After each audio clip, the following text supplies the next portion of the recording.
Giorno 1 marzo la Federazione Nazionale Maestri del Lavoro, Consolato Provinciale di Agrigento organizza un interessante convegno dal tema Lavoro, cultura, sviluppo e legalità, un appuntamento fisso che non poteva mancare. Sicuramente, come il colibrì che porta una goccia d'acqua sorvolando su un bosco che sta incendiando, anche noi vogliamo fare la nostra parte per dare un contributo al territorio, portando in auge quella che è la realtà storica, culturale e artistica della nostra provincia.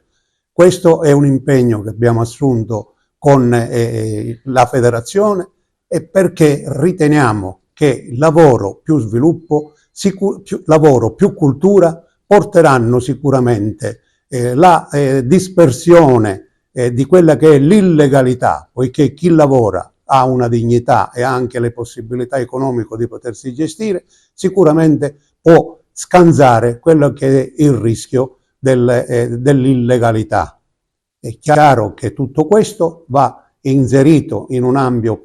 programma che Agrigento Capitale della Cultura 2025 sta diffondendo e noi vogliamo fare la nostra parte. Ecco, ricordiamo dove è l'evento e l'evento durerà tutto il giorno in 2 fasi di lavoro. Sì, la prima fase è indirizzata ai temi che lei ha citato in precedenza, la seconda è riservata a lavori interni della Federazione Nazionale e sarà tenuta il 1° marzo al Grand Hotel Mosè, Villaggio Mosè, e chiunque è aperto a tutti i cittadini che vogliono partecipare.